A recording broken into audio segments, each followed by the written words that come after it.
Salve, salve minha galera, tudo bem? Eu sou o Rafinha do canal do YouTube, canal do Rafinha FC, e hoje estou aqui para falar da Sul-Americana e da Libertadores, dos jogos do São Paulo e do Palmeiras. E também vou falar do Corinthians e do Santos, tá bom? Mas antes de falar desses dois jogos e do final de semana do Campeonato Brasileiro, peço que você se inscreva no canal, ative o sininho, compartilhe com os amigos aí, tá bom? Bom, minha gente, eu vou começar falando do Palmeiras, que jogou na terça-feira pela Libertadores e foi eliminado pelo Atlético Paranaense. Palmeiras que precisava ganhar de um placar mínimo de 1-0, né, diferença de um gol, para poder levar para os pênaltis, acabou empatando em 2-2, depois de abrir 2-0 de vantagem, né? Vacilou, deu muito espaço para o Atlético Paranaense, que soube aproveitar. É um time copeiro, ainda mais com o Felipão, que sabe jogar esse tipo de campeonato, e eliminou o Palmeiras jogando muito bem e com um jogador a mais, né? Já que o Palmeiras teve o Murilo expulso no primeiro tempo, com uma entrada muito forte, uma entrada violenta, foi bem expulso, né?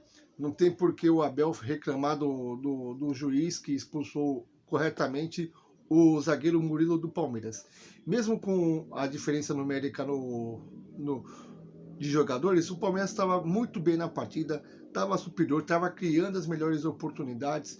No segundo tempo, o Gustavo Gomes fez um gol de cabeça após cobrança de lateral do Marcos Rocha.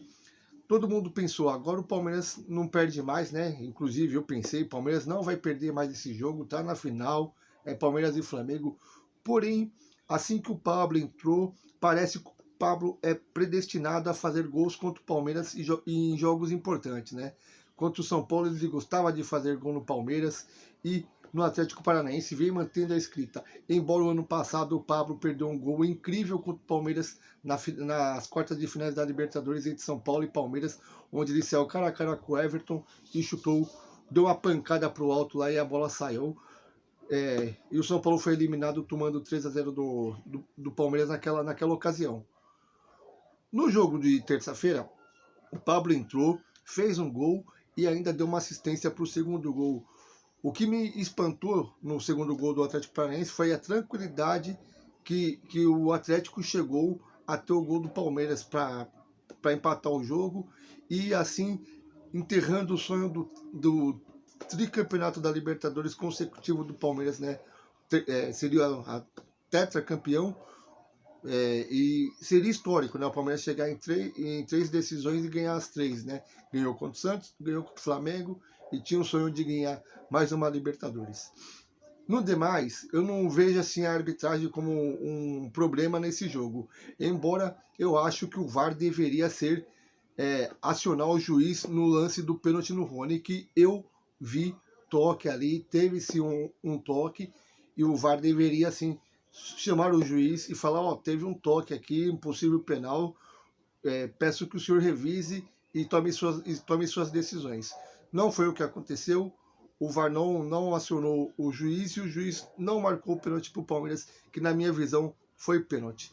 Porém, toda vez que o Palmeiras é eliminado de uma competição, o Abel Ferreira joga a culpa toda na arbitragem, sempre a mesma história. Ele nunca vê méritos do outro time. Ele parece que só ele tem capacidade de ganhar, tem capacidade de treinar uma equipe. Parece que só ele pode ser campeão. Os demais não pode ser, porque se for campeão ou eliminar ele coloca a culpa na arbitragem. Foi assim na Copa do Brasil e está sendo assim na Libertadores também. Abel Ferreira é muito competente, porém é muito chorão. Ele precisa valorizar os outros que ganham dele também, porque ele não é a bolachinha mais gostosa do pacote, não. Ele é apenas um treinador de futebol competente, bom, porém ele é muito arrogante.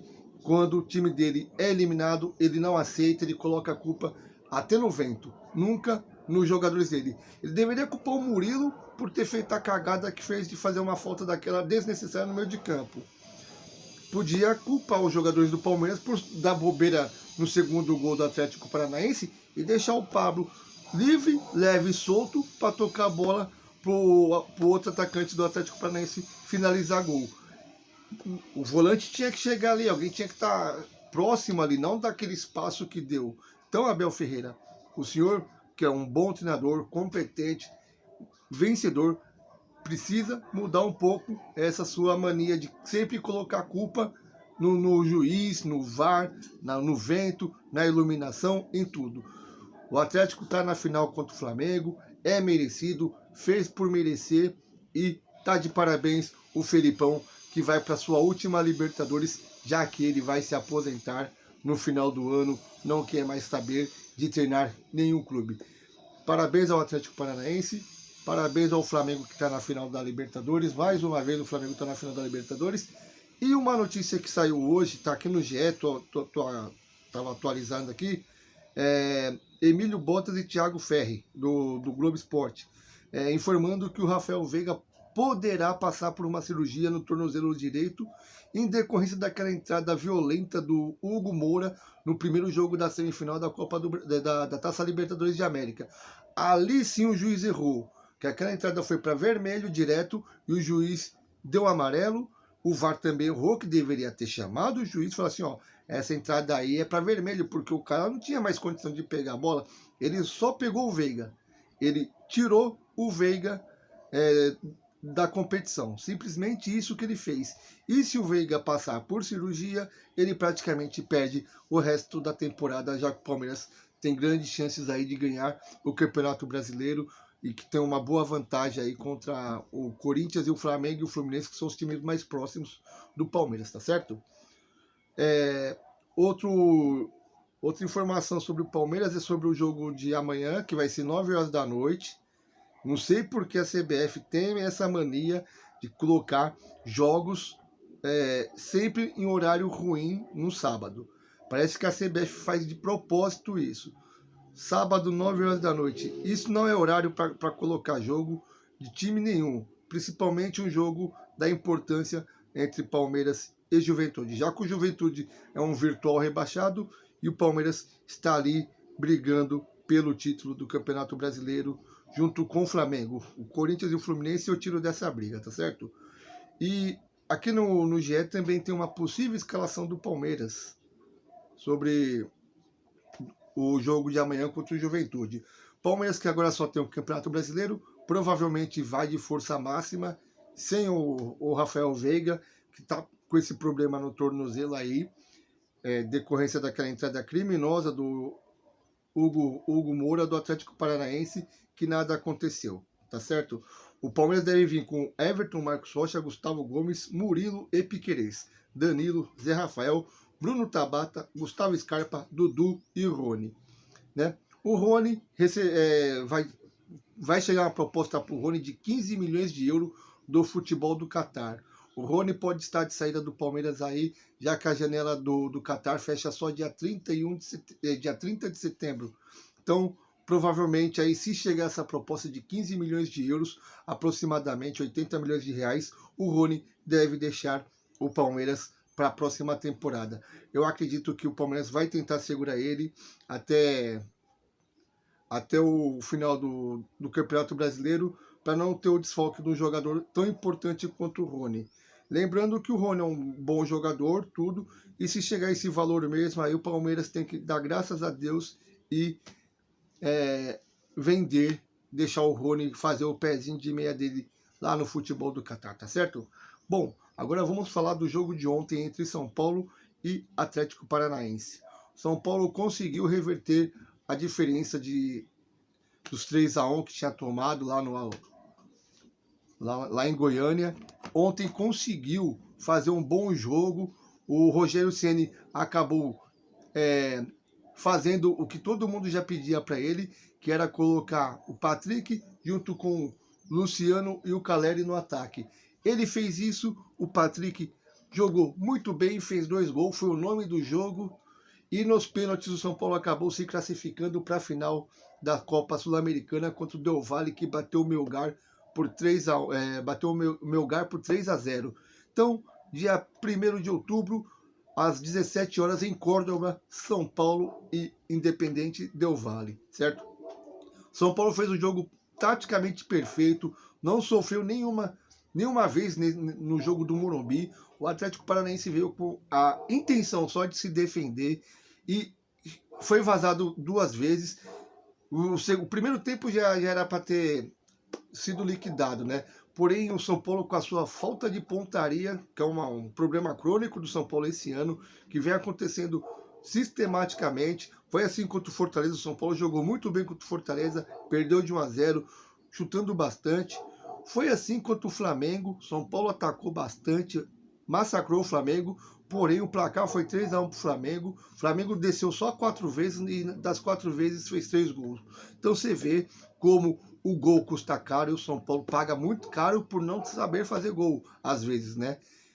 O jogo ontem entre São Paulo e Atlético Goianiense teve um dado importante aí, que foi o Gabriel Neves, que saiu de muletas, né? Tava comemorando lá de muletas e provavelmente ele não vai jogar mais essa temporada pelo São Paulo. Não sei o grau da lesão, ainda não foi informado se rompeu alguma coisa, porém o caso é um pouco mais sério do que a gente imaginava. Ele está fora da final da Copa Sul-Americana, isso é certo. Agora vão fazer mais exames para saber o que aconteceu com o joelho do Gabriel Neves. Caso ele não jogue, a gente só vai ter o Pablo Maia como volante ali, cabeça de área ali na frente dos 2 zagueirão ali para cobrir. Esperamos que o Luan volte o mais rápido aí, porque não dá para confiar no Pablo Maia em jogos grandes, que ele geralmente falha e falha com frequência nessas decisões muito importantes, certo? São Paulo, o Caleri ontem fez um jogo abaixo do que eu esperava. Ele busca muito contato, sofre muita falta, porém ele incomoda demais os zagueiros, né? Ontem ele fez um gol, porém ele fez falta antes de receber a bola. Ele nem precisava ter empurrado o cara, que a bola ia passar e ia sobrar bonita para ele.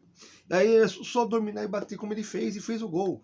Porém, o árbitro acertou em anular o gol e marcar a falta, porque o Caleri empurrou muito o zagueiro do Atlético Goianiense. São Paulo reclamou um pênalti que, na minha visão, não foi. O cara tá com o braço colado no corpo, ele não tinha ganhado projeção assim para a bola não passar. Aquele lance não teve nada que... não, foi pênalti, o juiz só não marca contra o São Paulo. Não, esse tipo de pênalti não deveria ser marcado para ninguém. É uma vergonha quando eu vejo árbitros marcando esse tipo de pênalti. Não tem que marcar esse tipo de pênalti em competição nenhuma. Parece que só no Brasil tem essa maldita interpretação que para um jogo marca e outro jogo não marca. Então, não foi pênalti. São Paulo aí, se for campeão da Copa Sul-Americana, pode faturar até 40 milhões de reais, né? Já que a competição paga um bom valor aí. E o São Paulo, que está raspando a colher na parede para fazer farofa, vai precisar muito desse dinheiro. Eu não vou ficar em cima do muro. Todo mundo sabe que eu sou São Paulino e eu acho que o São Paulo vai conseguir ser campeão. Porém, tem um detalhe aí. O time do Independiente Del Valle é um time muito rápido e muito forte no corpo a corpo. São Paulo vai ter muito trabalho com esses jogadores aí, chassi de grilo, como Igor Gomes e Nestor, para conseguir furar o paredão do Independiente Del Valle, tá certo? É um jogo único, não tem lá e cá, não, é só um jogo lá em Córdoba. E dependendo do estado de ânimos do São Paulo, pode chegar lá no dia 1º de outubro com uma folga boa no Campeonato Brasileiro, já que está brigando aí para não cair de novo, né? Tá com 30 pontos, 5 a mais do último do Z4, que é inadmissível. Todo ano o São Paulo está passando por essa maldita crise de ficar brigando para não cair. Começa a ficar paquerando direto a Série B, daqui a pouco a Série B aceita. Aí vai virar um namoro, aí começa um namoro. Aí será que vai ter força depois para voltar? Com esse monte de jogador encostado que o São Paulo tem? É um time bom, que não sei o quê.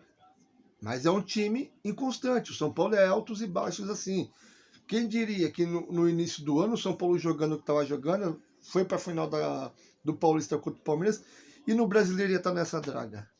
Você vê como o campeonato estadual engana e engana muito, tá certo? São Paulo tá de parabéns aí por chegar na final. Nos pênaltis o Luciano bateu de novo no mesmo lugar que ele sempre bate e mais uma vez ele perdeu um pênalti. Eu não sei se ele treina só batendo daquele jeito, mas tá na hora do Rogério Ceni começar a falar, ó, começa a bater assim, bate ali, porque se ele continuar batendo só desse jeito, rasteiro e naquele canto, mais goleiros vão pegar a pênalti do Luciano. Ele precisa ter outras alternativas aí em cobranças de pênalti. Patrick não precisa nem falar, né? Pra mim, na minha visão, foi o melhor jogador do São Paulo em campo. Galopo, que entrou no segundo tempo aí, me parece ser um jogador diferenciado. Eu já fiz muitas críticas a ele aqui, porque as poucas vezes que ele entrou, eu não vi nada demais. Só que ontem ele correspondeu às expectativas do jogo. Tudo bem que o Atlético Goianiense não é nenhuma potência assim que dá para medir o nível de algum jogador, mas mostrou que tem personalidade, hombridade, pediu para ser o último batedor que ia fazer, ia classificar o São Paulo e realmente ele conseguiu. Felipe Alves, que não foi exigido, nos pênaltis conseguiu ajudar o São Paulo aí, né? Acho que foi na quarta cobrança que o Atlético Paranaense perdeu mais uma.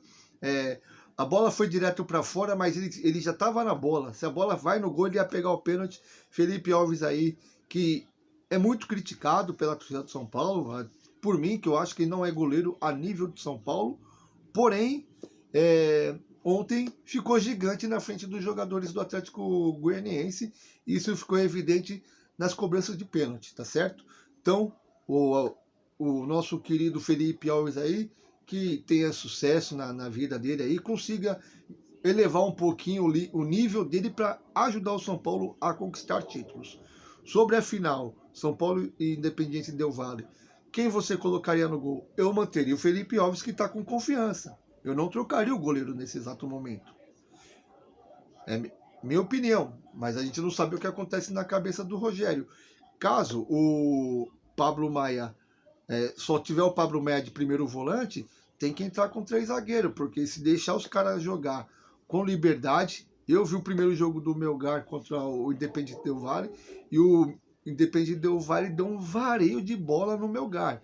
Então, o São Paulo não vai pegar gato morto, não. O São Paulo vai pegar um time encardido aí, que já eliminou times do Brasil, inclusive eliminou o Corinthians de uma Sul-Americana, já fez frente com o time brasileiro aí. Então, abre o olho, São Paulo. Esse jogo aí não dá para ficar brincando de perder oportunidades, não, tá? Sobre o São Paulo, domingo vai jogar contra o Corinthians, no Morumbi, às 16 horas. São Paulo tem um histórico muito favorável a ele nos últimos anos contra o Corinthians, vem ganhando deles todos os jogos no Morumbi, foram 4 vitórias nos últimos 4 jogos. Então, eu acredito que o Rogério Ceni vai mesclar o time, vai colocar um time mais alternativo, já que muitos jogadores ontem estavam visivelmente cansados depois da batalha contra o nosso glorioso Atlético Goianiense, certo? Já o Corinthians, o outro lado do clássico, que também tem uma decisão muito importante aí na próxima semana, quinta-feira, contra o Flamengo, contra o Atlético, contra o Fluminense, na Copa do Brasil. Empatou lá em 2-2, e aí aqui, qualquer empate, pênalti. Não tem mais aquele negócio do gol fora. Eu vi aqui a escalação do Corinthians, aí um provável Corinthians que vai jogar contra o São Paulo no domingo. E se for esse time aqui, não vai ter time misto não. O Corinthians vai para cima para tentar ganhar mesmo. Aqui, ó, Cássio, Fagner, Balbuena, Gil, Fábio Santos, Fausto Vera, Duqueiroz, Juliano, Roger Guedes, Gustavo Mosquito e Yuri Alberto. O único poupado aqui, eu acho que ele vai ficar no banco de reserva, é o Renato Augusto. E o Fagner vai para o sacrifício, que ele está voltando de lesão. Então, São Paulo pode se aproveitar desse momento aí, já que o Fagner não vem jogando bem. Ele tá numa temporada muito abaixo do que ele vinha jogando, embora só a presença dele em campo já é um diferencial, já dá uma moral pro time do Corinthians. É bem provável aí que o Vitor Pereira aí coloca o Fagner aí para jogar pelo menos aí uns 70 minutos, depois coloca alguém da base lá, já que o Rafael Ramos está machucado também e não vai e é desfalque, né? Desfalque no Corinthians é Rafael Ramos, Raul Gustavo, Júnior Moraes e Maicon. Maicon há muito tempo que é desfalque, né, por lesão. Quem volta? Renato Augusto deve ficar no banco, Adson, Bambu e Lucas Piton. Então vai vir um time aí do Corinthians assim forte para tentar quebrar o tabu no Morumbi e não deixar o Palmeiras se distanciar, né?